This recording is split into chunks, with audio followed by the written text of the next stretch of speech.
Assalamualaikum warahmatullahi wabarakatuh. Kami dari kelompok 5 LP1A akan mempresentasikan tentang makroekonomi. Sebelum itu, kita akan menjelaskan pasar tenaga kerja secara makroekonomi. Pasar tenaga kerja adalah tempat di mana penawaran tenaga kerja dan permintaan tenaga kerja yang bertemu. Yang pertama adalah indikator utama. Nah, indikator utamanya itu adalah tingkat pengangguran yang mengukur proporsi angkatan kerja yang tidak bekerja tetapi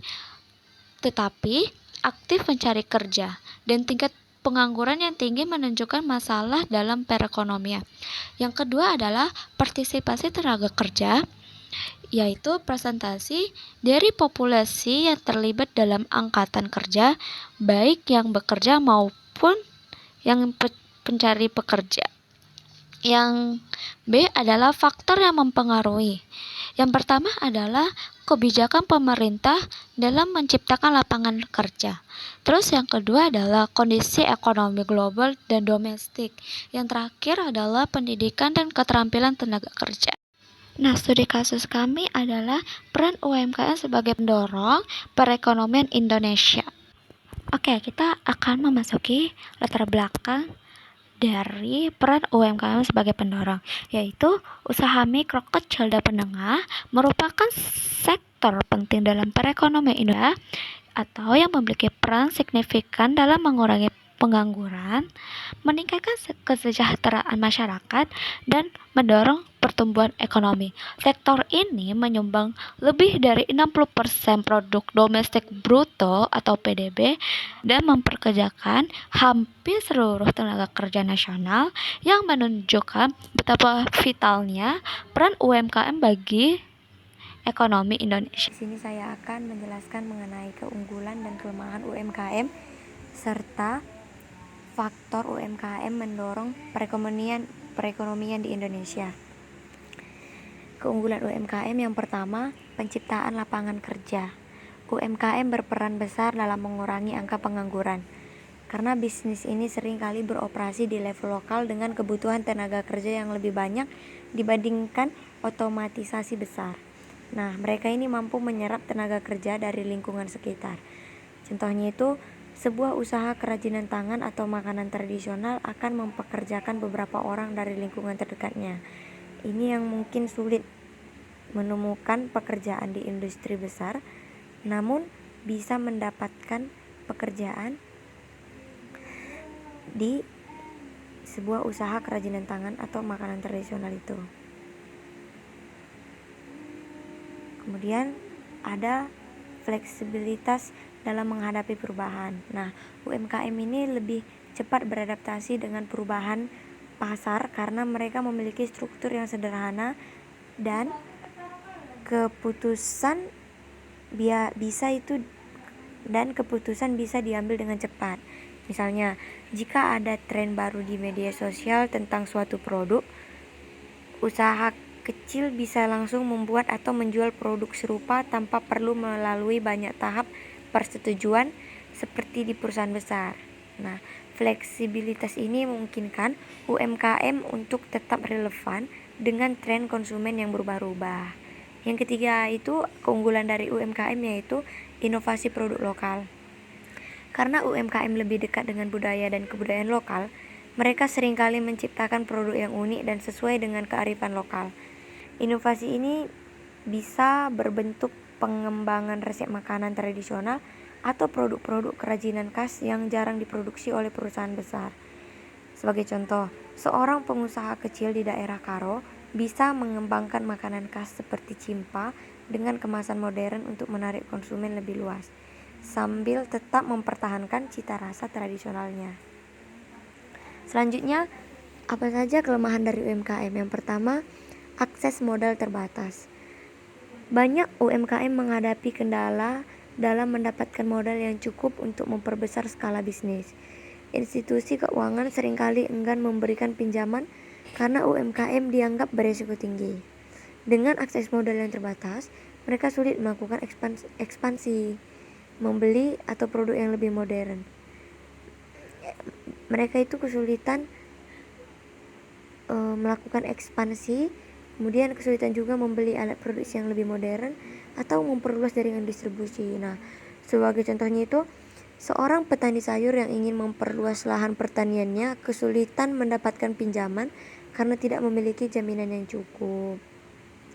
Yang kedua, kelemahan dari UMKM yaitu kurangnya penggunaan teknologi modern. Nah, banyak UMKM masih menggunakan metode manual dalam operasional bisnis mereka. Misalnya, mereka masih mencatat keuangan secara tertulis dan belum menggunakan perangkat lunak akuntansi atau belum berjualan secara online. Ini membuat bisnis mereka itu kurang efisien dan sulit bersaing di era digital.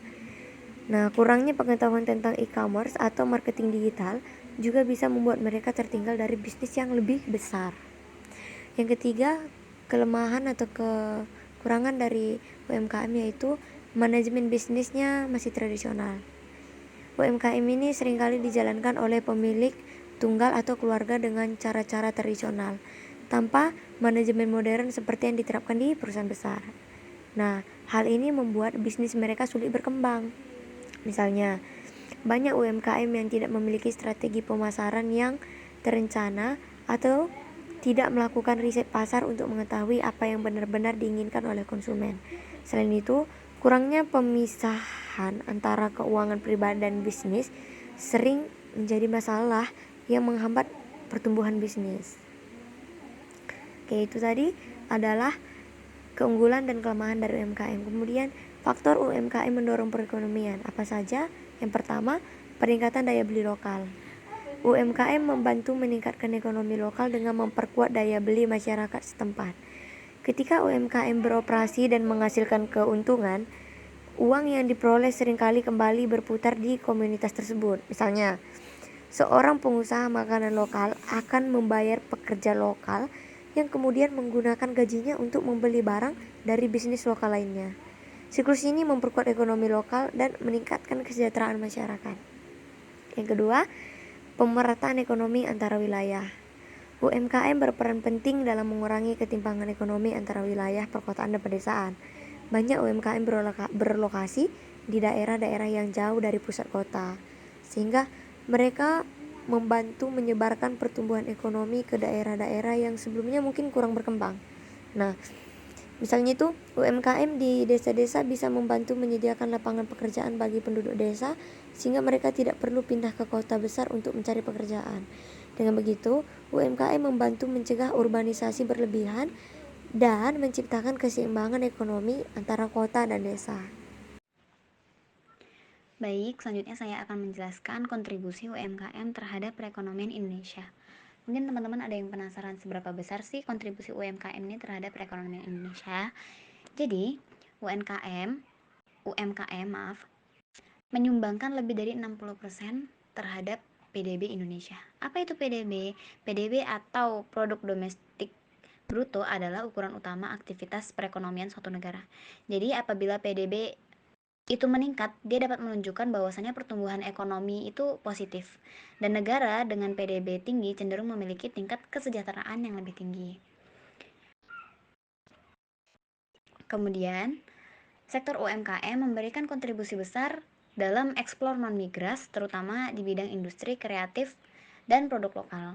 UMKM berperan penting dalam memperkuat ketahanan ekonomi, terutama di masa kritis. Bisa kita lihat kemarin saat masa pandemi, jadi di situ rakyat Indonesia berbondong-bondong atau banyak dari mereka yang terutama rumah tangga, mereka mulai membuat usaha kecil atau bisa kita bilang UMKM untuk menstabilkan perekonomian mereka. Jadi UMKM ini juga dapat mengurangi tingkat pengangguran di negara karena sifat bisnisnya yang lebih fleksibel dan cepat beradaptasi. Selanjutnya itu ada peran pemerintah dalam mendukung UMKM. Yang pertama sebagai penyediaan akses modal melalui KUR, yang kedua sebagai pelatihan dan pembinaan manajemen, yang ketiga mendorong digitalisasi melalui program UMKM Go Digital. Nah, baik, kita akan masuk ke bagian kesimpulan mengenai peran UMKM sebagai pendorong perekonomian Indonesia. Jadi kesimpulan yang bisa diambil yaitu UMKM memegang peranan kunci dalam menggerakkan perekonomian Indonesia. Dengan keunggulan dalam penciptaan lapangan kerja dan inovasi, serta kontribusi yang signifikan terhadap PDB. Sektor ini menjadi pilar penting bagi stabilitas ekonomi. Dukungan dari pemerintah sangat diperlukan untuk mengatasi kelemahan-kelemahan UMKM, seperti keterbatasan akses modal dan teknologi, sehingga UMKM dapat terus berkembang dan berperan lebih besar dalam mendorong perekonomian Indonesia. Nah, itu tadi pembahasan dari peran UMKM sebagai pendorong perekonomian Indonesia. Jika kalian ada pertanyaan, kami akan membuka sesi tanya jawab dan kalian langsung komen aja ya. Sekian dari kami. Jika ada kesalahan, mohon dimaafkan. Assalamualaikum warahmatullahi wabarakatuh.